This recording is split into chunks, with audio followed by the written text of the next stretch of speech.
ஓம் சாய்ராம்.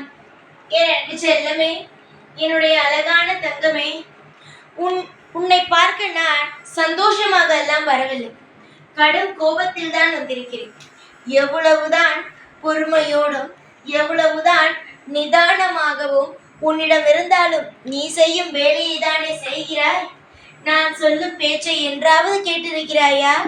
நானும் சொல்வேன், என் பேச்சை கேளு, நிச்சயமாக உன்னுடைய வாழ்க்கை அடுத்தடுத்த கட்டத்திற்கு நகர்வாய் என்று. ஆனால் என்னுடைய பேச்சை கேட்காமல் விரோதிகளை தான் சேர்த்துக் கொள்கிறாயே தவிர, எப்படி தங்கமே நீ நல்லவர்களை சேர்த்துக் கொள்வாய்? உனக்கு நான் ஒரு விஷயத்தை ஏற்கனவே சொல்லியிருக்கேன். உன்னுடைய வாழ்க்கையில் விரோதிகளை சேர்த்துக் கொள்ளாதே. அதாவது நீ கெட்டு போக வேண்டும், எல்லா இடத்திலும் தலை குனிந்து நிற்க வேண்டும் என்று நினைப்பவர்களை தயவு செய்து சேர்த்துக் கொள்ளாதே என்று.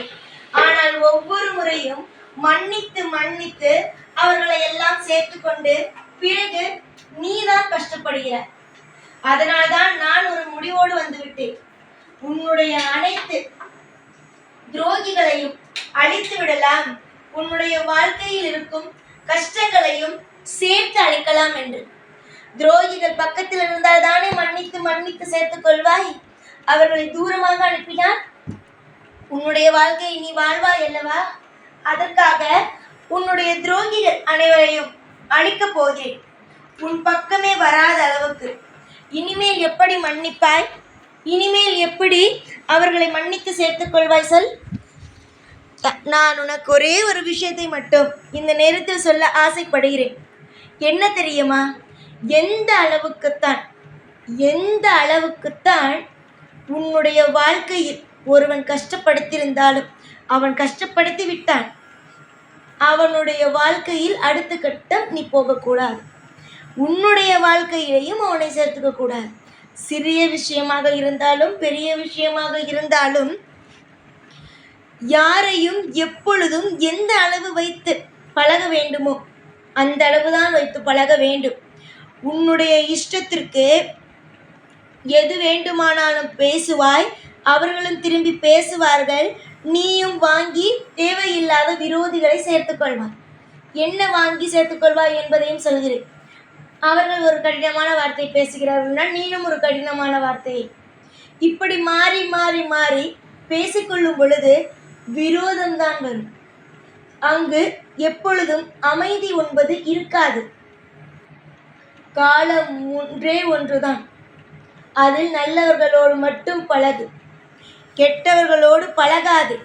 அது உனக்கே ஆபத்தாகிவிடும். இப்பொழுது நீ மன்னித்து மன்னித்து மன்னித்து சில உறவுகளை ஏற்றுக்கொள்ளும் பொழுது அந்த உறவுகள் என்ன ஆகும் என்று நீ தெரிந்து கொள்ள வேண்டும். தங்கமே, உன்னுடைய வாழ்வில் நான் நிலையாக இருப்பதினால்தான் இதை உனக்கு சொல்கிறேன். நீ இன்னும் மன்னித்து மன்னித்து தவறான ஒரு நண்பர்களையோ உறவுகளையோ மன்னித்து மன்னித்து நீ ஏற்றுக்கொண்டே இருக்கும் பொழுது நீ என்ன காண்பாய்? கஷ்டத்தை. என்னுடைய பிள்ளை கஷ்டத்தை காண்பதை ஒரு அப்பாவாக இருந்து நான் தாங்குவேனா? அதனால்தான் உன்னை காப்பாற்ற வந்திருக்கிறேன். ஒவ்வொரு காலகட்டமும் உனக்காகவே இருக்கிறேன், உனக்காகவே எல்லா விஷயத்தையும் செய்கிறேன். உனக்கு என்னென்ன தேவையோ அது அனைத்தையுமே நான் இங்கு சரி செய்து கொண்டு தான் இருக்கிறேன். உன்னுடைய வாழ்வாதாரங்கள் இப்பொழுது நிலை சரியில்லை, ஆனால் சரியாகும். உன்னுடைய வாழ்க்கையில் நீ தேடிக்கொண்டு இருக்கும் ஒவ்வொரு விஷயங்களும் கிடைக்கவில்லை என்று நினைக்கிறாய். தங்கமே, எப்படி எப்படி கிடைக்கும்? துரோகிகளை பக்கத்தில் வைத்து கொண்டு இருந்தால் எப்படி கிடைக்கும் சொல்? அதனால்தான் துரோகிகளை அழித்து விடுகிறேன் என்று சொல்கிறேன், நல்லதை உன்னிடம் வந்து சேர்க்கிறேன் என்று சொல்கிறேன். நீதான் என்னுடைய அழகான பிள்ளை. உன்னுடைய வாழ்வில் நான் எப்பொழுதும் சந்தோஷமாகவும் எல்லா விஷயத்தையும் செய்து கொடுத்து கொண்டும் இருப்பேன். ஒரு நாளும் ஒரு பொழுதும் உன்னுடைய வாழ்க்கையில் துரோகிகளை வைக்க மாட்டேன். நீ கூட மன்னிக்கலாம், துரோகிகள் பரவாயில்லை ஒரு முறைதானே என்று. ஆனால் நானோ மன்னிக்க மாட்டேன். எல்லா நேரமும் உன்னுடைய வாழ்க்கையில் எது நல்லது, எது கெட்டது, என்ன விஷயம் செய்யலாம், செய்யக்கூடாது என்று பார்த்து பார்த்து செய்து கொண்டு இருக்கும் இந்த சாய், நீயே துரோகிகளை சேர்த்து கொள்ளும் பொழுதும் அவரிடமிருந்து பிரிப்பேன். அதுதான் நான் இப்பொழுதும் செய்ய போகிறேன். துரோகிகளுடைய ஆட்டத்தை ஒரேதிரியாக முடித்து வைத்து உன்னை வாழ வைக்கப் போகிறேன். சேராதே சேராதே என்று சொன்னாலும் நீ கேட்பதாகவே தெரியவில்லை. நீ ஏதேதோ செய்கிறாய், ஆனால் அது மிகப்பெரிய ஒரு விஷயமாக மாறிவிடும்.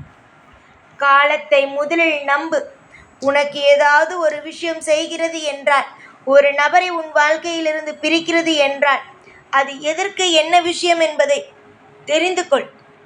துரோகியை எப்பொழுதும் பக்கத்தில் வைத்துக்கொண்டே இருந்தால் உன்னுடைய வாழ்க்கை தான் அழிந்து போகும். துரோகிகளை தூக்கி போட்டு விடுங்கள். துரோகி ஒரு முறை அவன் உனக்கு துரோகம் செய்தாலும் அவன் துரோகிதான்.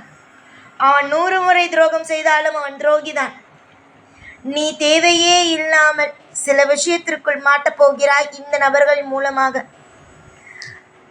அதனால் நான் அவர்களை பிரிக்கப் போகிறேன் உன்னிடமிருந்து. நீ எது வேண்டுமானாலும் நினைத்துக்கொள், ஆனால் நான் செய்வதுதான். பொறுமையாக இருந்து நீயாகவே விலகுவாய் என்று பார்த்தேன், ஆனால் விலகவே இல்லை. அதனால்தான் நான் இந்த முடிவெடுத்து உன்னுடைய வாழ்க்கையிலிருந்து அவர்களை விலக்கி விடலாம். ஒரேதிரியாக அவர்களை இனிமேல் நீ பார்க்கவே முடியாத அளவுக்கு தூரமாக அனுப்பிவிடலாம் என்று முடிவெடுத்து விட்டேன். எல்லாவற்றிலும் சுதாரிப்பு இருக்க வேண்டும். ஒரு நகையோ பணமோ அது உன்னுடையதாக இருக்கும் பட்சத்தில் எவ்வளவு சுதாரிப்போடு இருக்கிறாயோ, அதே போல மற்றவரிடம் பழகும் பொழுதும் சுதாரிப்பாக இருக்க வேண்டும். ஒரு முறைதானே என்னை ஏமாற்றினான், 2 முறைதானே என்னை ஏமாற்றினான் என்றாலும் அவன் அடுத்ததும் உன்னை ஏமாற்றப் போகிறான் என்றுதான் அர்த்தம். நான் உன்னுடைய வாழ்க்கையில் நிறைந்து இருக்கிறேன். எல்லா விஷயத்திலேயும் உன்னுடைய வாழ்க்கையில் சதா சர்வகாலமும் நிலைத்து இருப்பதினால் என்னென்ன நடக்கிறது உன்னுடைய வாழ்க்கையில் என்று தெரிந்து உன்னை காப்பாற்ற வருகிறேன். அவசரப்பட்டோ அலட்சியப்பட்டோ நான் செய்ய போகும் உதவியிலிருந்து நீ என்னை தட்டி விடாதே. அப்புறம் கோபமாக நான் போய்விட்டேன் என்றால் திரும்பவும் வந்து எந்த ஒரு காரணம் கொண்ட உதவி செய்ய மாட்டேன். உன் துரோகியை உன்னை விட்டு எடுத்து விடலாமா? இல்லை திரும்பவும் மன்னித்து உன்னுடைய துரோகியை சேர்த்து கொள்ளப் போகிறாயா? இதுவே உனக்கு முதலும் கடைசியுமாக சொல்கிறேன். ஒரு முறை துரோகம் செய்து விட்டான் என்றால் அவனை தூக்கி ஓரமாக போடு. அவன் என்ன உன்னை குப்பையில் தூக்கி போடுவது? நீ போடு குப்பையில். குப்பையில் தூக்கி போட்டுவிட்டு அமைதியாக இரு. மனதில் காயங்களை வைத்து கொள்ளாதே. எப்பொழுதும் நிதானமாக ஒரு மனதில் அமைதியை வைத்துக்கொள். நிறைய விஷயங்கள் தோற்று போய்விட்டாய். இனிமேல் தோற்று போகாமல் நல்லபடியாக இருக்கும் வழியை பாரு. காலம் முழுவதும் உனக்காகவும் உன்னுடைய குடும்பத்திற்காகவும் எப்பொழுதும் நான் இருப்பேன். எல்லா நேரத்திலும் நானே உனக்கு வருவேன். சந்தோஷமாக இரு. எப்பொழுதும் உன் கூடவே தான் இருப்பேன். இந்த சாய்நான். ஓம் சாய்ராம்.